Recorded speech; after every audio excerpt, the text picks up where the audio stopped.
Thank you everybody so much for being here. Can you hear me okay? Great. I'm Susanna Delano, Executive Director of Close the Gap California, and I'm so proud to be celebrating Women's History Month with all of you, and with the largest and most powerful women's legislative caucus California has ever seen. And as well with so many of the activists and rabble-rousers and organizers and leaders who are our allies in this work and have been partnering with Close the Gap over the last decade, and many of you longer than that, to increase women's representation in elected office. As we stand here together today, we celebrate not only the record-high 58 women who were elected to California's State House this session, but all 157 women who have ever served in this building since 1918. 157. It is wild to me that there are 58 women serving today, and that is fully 1/3 of all the women who have ever had the opportunity. We are making history quickly. So in addition to celebrating the women who are making history right now, we honor the 104 mothers who had served over the last 100 years, and we stand in awe of the strength it took to push into a place that was built to keep them out. We acknowledge the persistence required to make their voices heard for themselves and for the communities they represented. To zero in on how this progress was achieved, we will be offering highlights from new research out of the Center for American Women in Politics, also known as COP, out of Rutgers University, which looks at how Close the Gap has accelerated progress for women in California's state legislature and what key lessons can be distilled from Close the Gap's model to accelerate gender parity in venues beyond California's legislature. We will hear from Assembly Speaker and Majority Leader about what it means to lead a legislative body that is nearly equally split between men and women. We will hear from 3 Assembly members about their paths to the State House and their priorities now that they are here. But first, some background. Close the Gap California was founded in 2013 by political strategist Mary Hughes and a circle of committed allies who shared a clear vision to close the gender gap in California's legislature by 2028. They built out a unique strategy to identify, recruit, and prepare progressive women to run for specific winnable and open seats years ahead of elections. The strategy worked. When Close the Gap launched 12 years ago, women made up just 27% of our state legislature and was tracking to fall to a 20-year low just a few years later of 22%. Today, women hold 48% of seats, and we're only 2 seats away from full parity. We have arrived at this rarefied place 2 full election cycles before we had initially set our original 2028 goal. California has leapfrogged from 19th to 4th in the nation for women's legislative representation in just over a decade. And California is poised to become the first top 10 global economy to achieve gender parity in its legislature. So a bit about the research. The Center for American Women in Politics is nationally recognized as the leading source of scholarly research and current data about women's political participation in the United States. Led by Director of Research, Dr. Kelly Dittmar, the team at COP conducted a quantitative and comparative analysis of Close the Gap's impact across California and contextualized California's progress compared with other states. In addition to analyzing the numbers, they held qualitative interviews with 19 office holders and practitioners, and thanks to those of you here with me who were interviewees in that project. As outlined by the COP report, at Close the Gap, we developed a targeted, data-driven recruitment model that fundamentally transformed the landscape for legislative candidates in California. Our approach includes identifying open seats at least 2 years in advance and leveraging local relationships with allied organizations to find exceptional candidates who are truly of and for the communities they live in. We recruit women with track records who champion reproductive freedom, public education, and economic opportunities for all. We don't just wait for women to decide to run. We actively ask women identified by their communities an important question. Would you consider running for the state legislature? If the answer is yes, they'd give it some serious consideration. That ask kickstarts an in-depth exploration process that allows the prospective candidates to develop a confident understanding of what it will really take to win and run at this level. Close the Gap recruiters provide one-on-one coaching and mentorship to women considering a run, helping them navigate the complexities, often unwritten rules, and potential impact they can make of running for and winning office at this level. This model has resulted in 27 Close the Gap recruits winning seats in the legislature, including 20 women of color. Today, Close the Gap recruits represent 67% of Black women serving in the legislature, 48% of Latina Democrats, and half of AAPI women currently serving. All of the women members of the LGBTQ+ Legislative Caucus are CTG recruits. It is very important to note that Close the Gap did not achieve this milestone alone. Gender parity in California's legislature is the result of focused collaboration across the ecosystem of support for women's leadership. a community that supports and prioritizes women day in, day out, election cycle after election cycle. We work hand in hand with organizers and activists who value a more representative democracy. Labor organizations, environmental groups, reproductive freedom advocates, party leaders on the ground, and community organizations.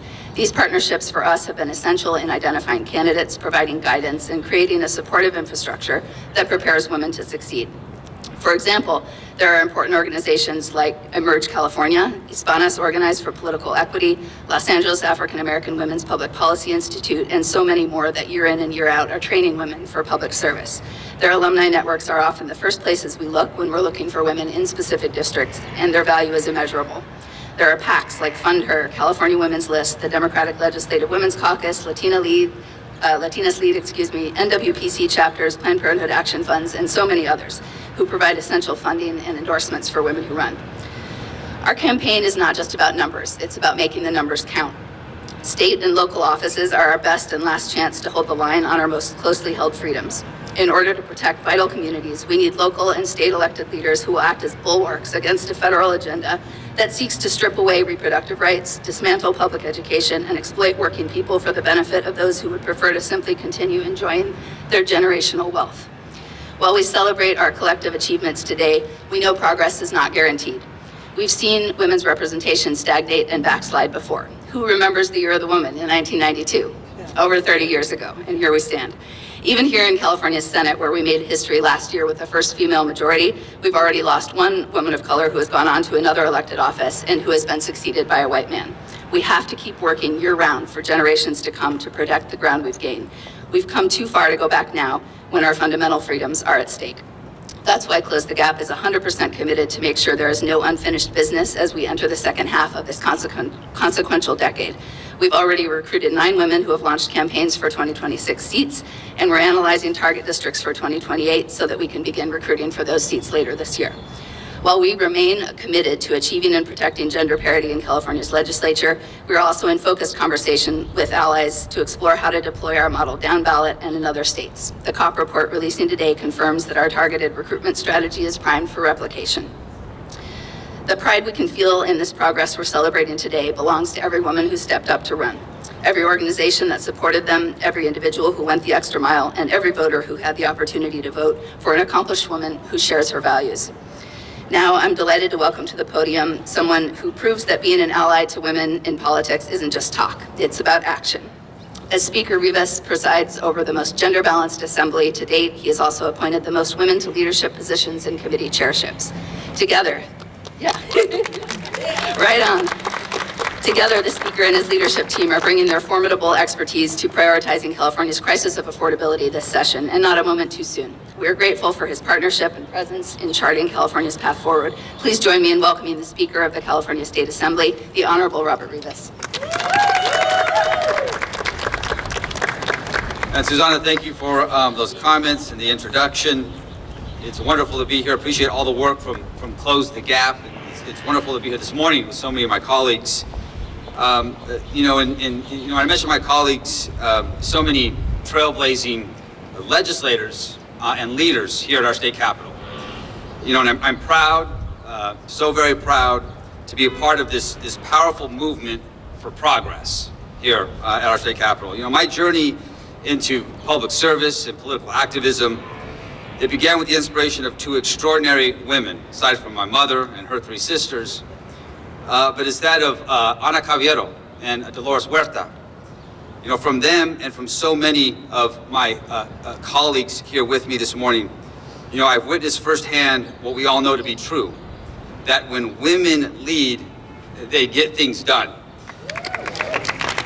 And not just done, but done with purpose, done with clarity, and certainly done with a lot of heart.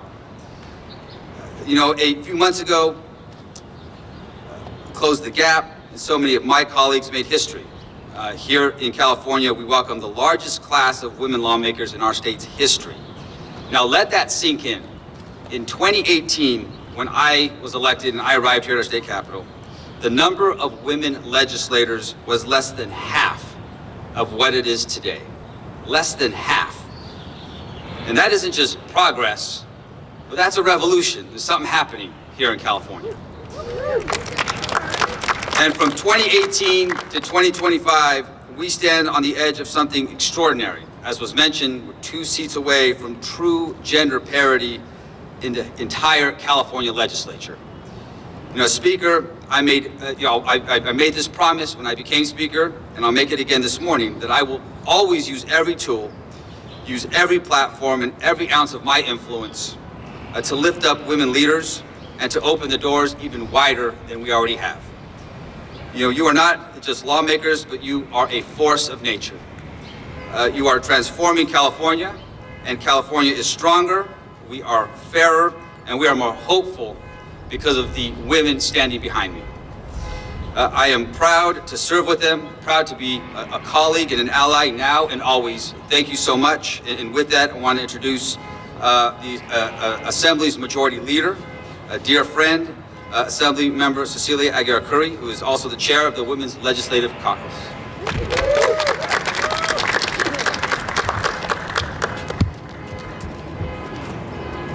Good morning, everyone. What a beautiful morning, and how lucky are we to have these beautiful women and men behind us that support us here in the California State Assembly. It's an honor to be here with Close the Gap and so many dedicated leaders working to build a more inclusive democracy. Our success in moving forward is a true representation. It's a reflection of the work that Close the Gap and the California Legislative Women's Caucus, who have worked tirelessly to encourage and mentor and support women of diverse backgrounds and to run for office. Close the Gap's data-driven approach ensures we're strategic in closing the gender gap in government representation. By recruiting and supporting women to run, we're not just changing the numbers, we're changing the lives and shaping the future. Women make up more than half of our state's population, and our government should reflect that. So thank you, Close the Gap. Thank you, Suzanne. Thank you, Mary Hughes, for all the people that worked really tirelessly behind us. Thank you for your commitment to gender parity in government. Your work really is making a difference, and it shows because we are at an all-time high. So with women holding 58 of the legislative 120 seats, the closest we've ever come to in gender parity in the legislature, we're working to make sure women's perspectives are reflected in the policies that guide our everyday lives. Of those 58, there are 5 women in the Assembly and 6 women in the Senate who serve on leadership positions. We also have 21 women in the Assembly and 13 in the Senate who serve as chairs of standing, budget, and joint committees. Our success is getting closer to gender parity, to true representation. It's a result of our organization, like Close the Gap, that continue filling the pipeline of local elected offices with community leaders, which leads directly to the state capitol. You know, running for office as a woman comes with a lot of challenges, and it can be intimidating, but I'm going to tell you, it's well worth it. I love my job every single day. Because women bring unique perspectives to the table. We shape the policy on healthcare, education, childcare, economic equity, and so much more. So the more women we have seated at the table, the more we'll lead on all the important issues affecting our state. And our numbers don't lie. When women lead, policies are more reflective of the needs of our communities. With our strength in numbers, the Legislative Women's Caucus has secured billions of dollars for childcare, secured access for menstrual products, identified and connected unhoused students to services, expanded access to reproductive health, and even extended those protections to women across our country. Increased protections for survivors of domestic abuse, supported and passed dozens of Legislative Women's Caucus priority bills, and yes, we eliminated the pink tax and more. But as you can tell, all issues are women's issues. But we need more women to serve because we have a lot more work to do. 2026 is an important election year, and we need to double down on our efforts to recruit, support, and elect more women. But this isn't just about one election cycle. It's about building lasting pipeline for diverse, qualified women leaders at every level. We must continue mentoring, funding, and amplifying women candidates so they can win and govern effectively, from the most entry-level board or commission to our constitutional officers. So if you're thinking about running, do it. Go ahead, please do it. Don't be frightened. We need your voice. If you know a strong leader, strong woman leader, encourage her to run. And for everyone here and everyone that's listening, let's commit to supporting women candidates with our time, our resources, and our votes. Together, we are making the numbers count, not just in statistics, but in every real way in our communities across California. So let's continue to push so every young girl who is watching these moments, as we unfold all these great ideas, that they one day will see they can change the world too. So I want to thank you for your dedication and your drive to reach 60 plus. So let's keep pushing, and all my thanks goes out to Close the Gap and all these wonderful women behind me. Thank you very much.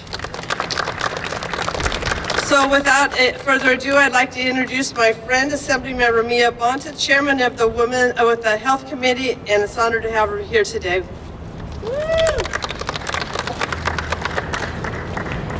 Thank you, Majority Leader. I am Assemblymember Mia Bonta, and I represent the beautiful people of Oakland, Alameda, and Emeryville, and I currently serve as Chair of Assembly Health Committee, where for the first time ever, all 4 of our Legislative Health Policy and Budget Committee chairs are women. Which is a phenomenal thing, as we have to struggle right now thinking about what healthcare means for the state of California.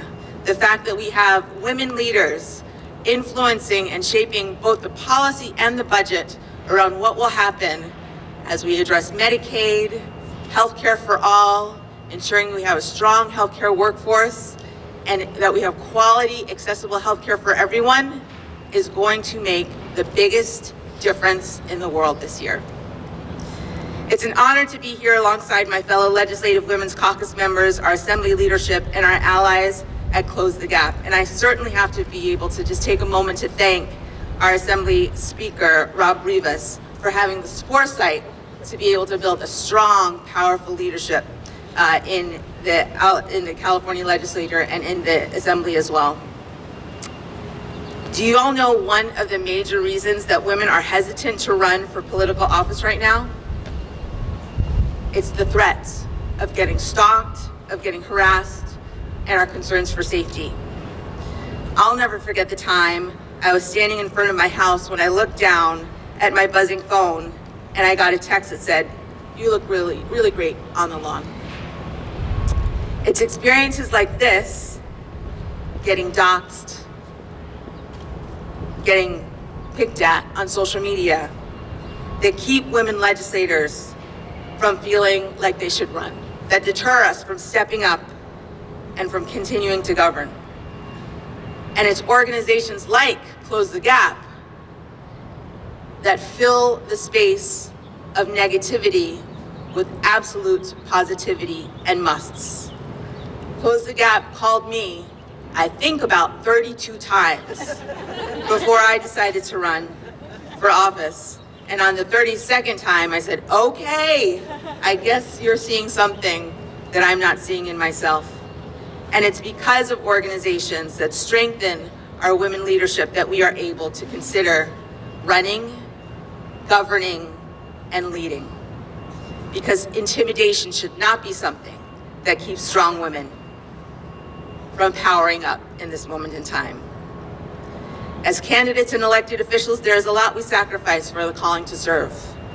Time with family, personal time, but what we should never have to sacrifice is our sense of safety. And what we never do sacrifice is our sense of self, our sense of community, our sense of sisterhood, and our sense of purpose. I'm so grateful for my experience with Close the Gap. They believed in me before I even did.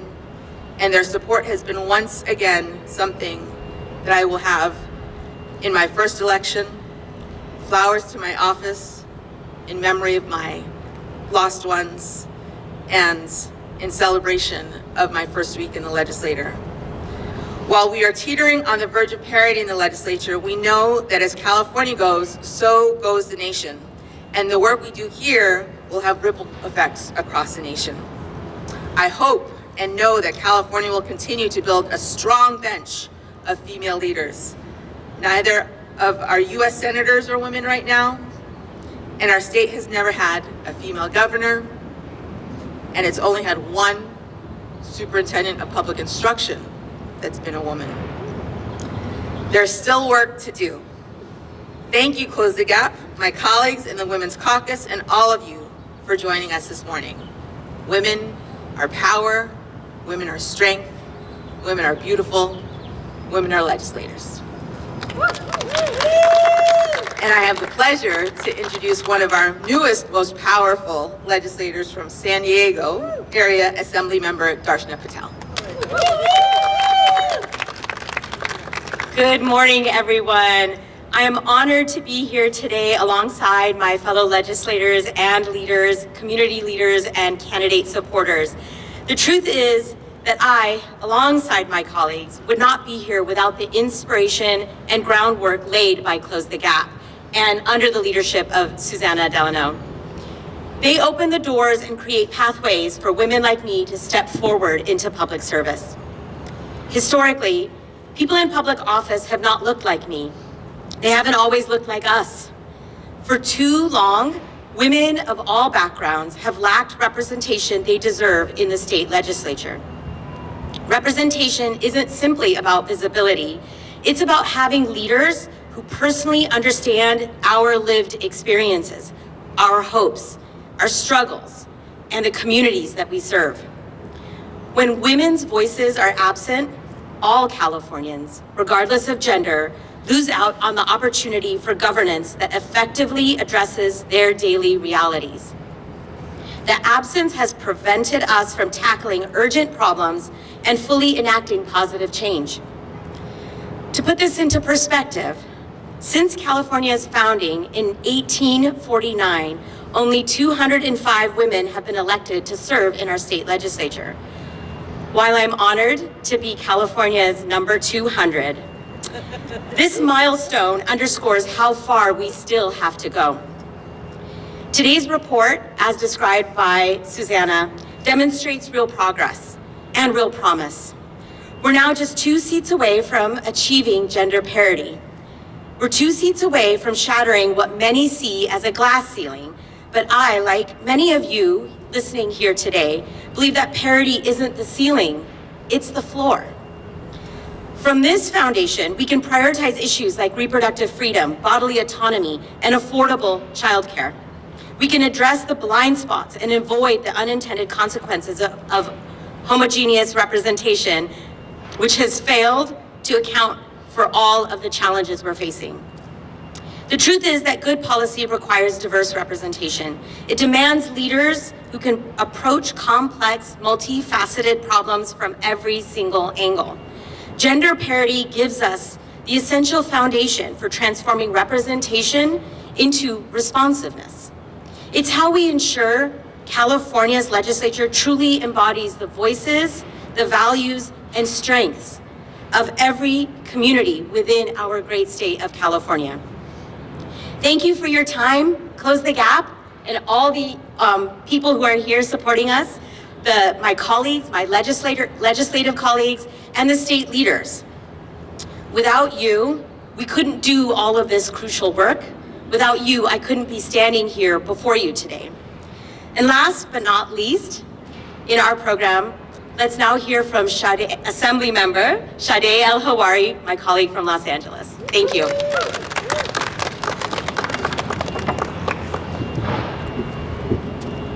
Good morning. Thank you so much for having me here today.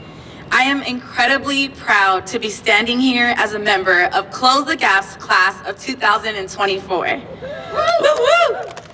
Close the Gap's mission to recruit and support women to lead couldn't be more important than it is right now. When they first approached me about running for office, I knew they understood something fundamental, that women fight differently. We bring lived experience into policy, and we legislate from a place of deep community connection. I didn't grow up imagining that I'd run for office, but I have always fought for justice. As a teacher, an organizer, and as the daughter of Egyptian and Guatemalan immigrants, Close the Gap didn't just say, "You should run." They walked me through every single step about what to consider, how to approach a campaign, and who I needed in my corner. They connected me to mentors and experts who gave me a crash course in running for Assembly. Their model ensured that someone like me, with roots in the classroom and in the community, could bring that perspective to Sacramento and serve effectively. And we need that kind of leadership now more than ever, especially as the Federal Department of Education is threatening deep cuts to our public schools, research institutions, and critical programs like farm-to-school initiatives, and the entire Department of Education itself. These attacks aren't theoretical. They affect real families, real students, real futures. The kind of leadership Close the Gap helps to cultivate: women who prioritize education, healthcare, and community well-being. That is our best defense. We need more of it, and we need it now. One of the experiences that deeply shapes how I lead is being a foster mom. My foster daughter is now an adult, but that relationship changed my life, and it has given me an even deeper understanding of what foster youth really need. That's why I introduced AB 896, which ensures foster youth aren't just moved from placement to placement without a thoughtful plan and without being heard. Young people in foster care deserve stability, safety, and a say in what happens to them. I also introduced AB 1120, which ensures foster youth have access to grooming and hygiene products that reflect their race, gender, and culture. It may seem small, but for a young person navigating identity and instability, that kind of care sends a clear message: you matter. These are the kinds of bills that come from lived experience, from listening, from community, and from love. And they're exactly the kind of work that happens when women, especially women of color, lead. I'm so grateful to Close the Gap for helping me step into this moment, and I'm committed to mentoring the next generation of women leaders and continuing to fight for every child and family across California. Thank you again, and now I'd love to welcome back Susanna Delano for her closing remarks. Thank you so much to each one of our speakers. As we leave here today, I invite each of you to be part of advancing this living history. Whether you're considering to run for office yourself, as our Assembly Majority Leader mentioned, know someone who should, or simply want to support this meaningful work, you have a role to play in building a democracy that truly reflects the people it represents. To the women who have stepped up to serve, to our allies who have championed this cause, and to everyone who's supported Close the Gap's mission, thank you. Together, we are transforming what leadership looks like in California and beyond. Finally, I would like to ask everybody here to stay for another moment so we can take a big photo. Thank you all.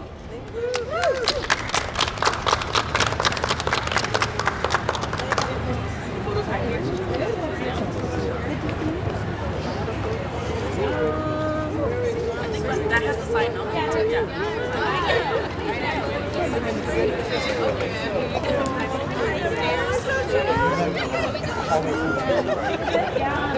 Yeah.